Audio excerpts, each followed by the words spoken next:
Hi everyone, today we're going to be talking about the coronary atherosclerosis.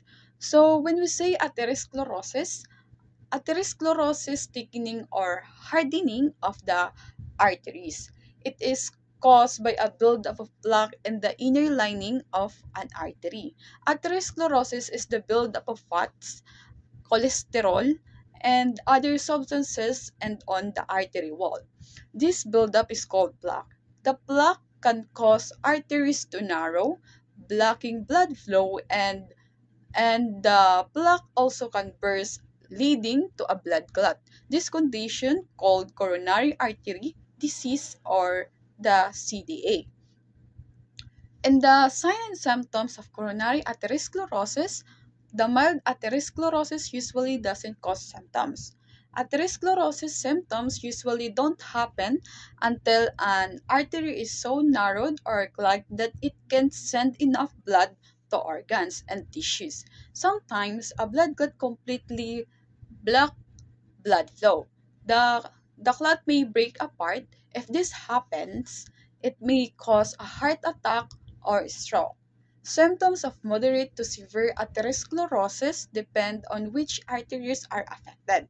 For example, you have atherosclerosis in your heart arteries. You may have chest pain or pressure called angina. And the arteries leading to your brain, you may have sudden numbness or weakness in your arms or legs, trouble speaking, slurred speech, sudden or temporary loss of vision in one eye, or dropping muscles in your face. These are some symptoms of an transient ischemic attack or the TIA. Untreated, a TIA can lead to a stroke. So, and the arteries in your arms and legs, you may have leg pain when walking called claudication. This is a symptoms of peripheral artery disease or the PAD. You also might have lower blood pressure in the affected arms or legs. And the arteries leading to your kidney, you may get high blood pressure or kidney failure. Warning signs of atherosclerosis first, chest discomfort during exercise or emotional stress, and also the leg cramps when walking, and also the shortness of breath with the light activity. So now let's talk about the pathophysiology of atherosclerosis. So atherosclerosis is largely the result of a combination of family history as well as external modifiable environmental factors. Family history means a genetic predisposition for dyslipidemia, hypertension, and type 2 diabetes. The extra factor would include diabetes mellitus, hypertension, and smoking, as well as dyslipidemia, which usual means high low density lipoprotein or LDL, and low HDL high density lipoprotein. So now, starting with this lipidemia, because high density lipoprotein aids in the transport of low density lipoprotein from the periphery back to the liver for breakdown. Low levels of HDL allows accumulation of LDL in the vessel walls, and this combination with genetically high level of LDL means that more LDLs is there to diffuse across the damaged endothelium and accumulate in the intimate layer of the arterial wall. Other factors such as smoking will directly worsen dyslipidemia via ulcer mechanism.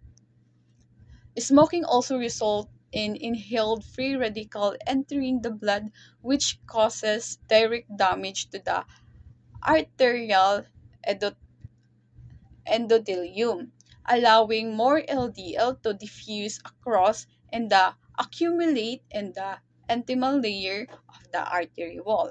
So hypertension, which is the chronic high pressure forces acting against the artery wall, the diabetes which consists of glucose excess altering the endothelial cell's metabolism, will both also cause direct damage to the arterial endothelium, resulting in more LDL diffusing across it and accumulating in the intima of the artery wall. LDL in the intima is the oxidized into lipid that trigger chronic inflammation in the vessel wall. This results in elevated systemic markers of inflammation in the blood, which can be detected as elevated serum or CRP, C-reactive protein serum. CRP can also be elevated as an independent predictor of atherosclerosis. Now, once chronic inflammation is triggered in the vessel wall, that inflammation recruit monocyte into the blood vessel wall, which then differentiate into macrophages. The macrophages uh, phagocytose the oxidized LDL and become filled with fat. Henceforth, these cells are termed foam cells. This streak of fatty tissue can be observed between the endothelium and the smooth muscle layer of the artery. And this fatty streak, as their term, can actually be seen on pathological specimens, which is an early indicator of developing atherosclerosis. Now, back to the pathophysiology. Over time, the foam cells accumulate in the intima to form an enlarging lipid core. This lipid core has an fibrous connective tissue layer accumulating around it, forming a fibrous cap. Foam cells also release many inflammatory mediators, which increases the proliferation of media smooth muscle cells. So these cells detach the lipid core and further enlarge, and eventually this lipid core with its surrounding fibrous cap develops into an atheroma, a lipid-filled plaque that can enlarge and eventually impinge or block the vessel lumen in the artery wall.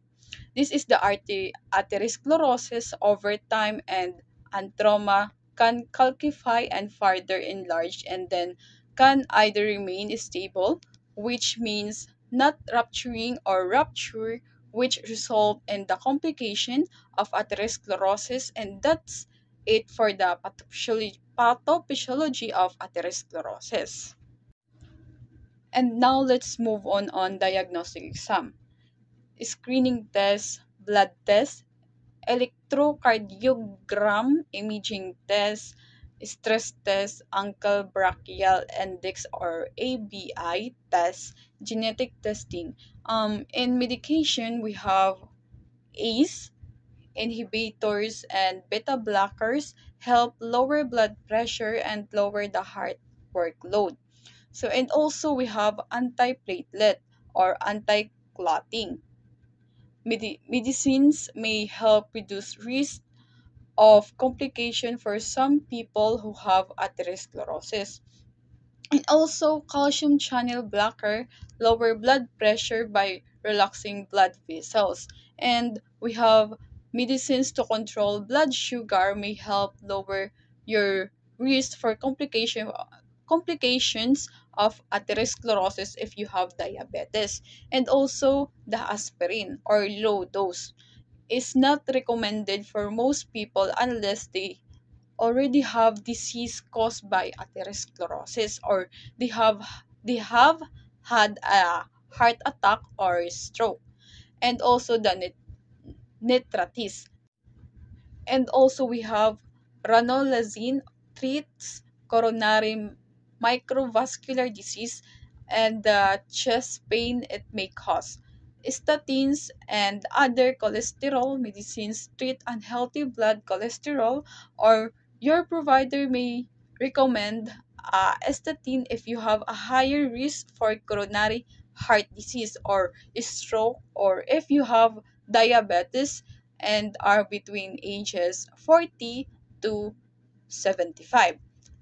And also the thrombolytic medicines, sometimes called clot busters, may be used to treat blood clots resulting from atherosclerosis, and also the weight loss medicines.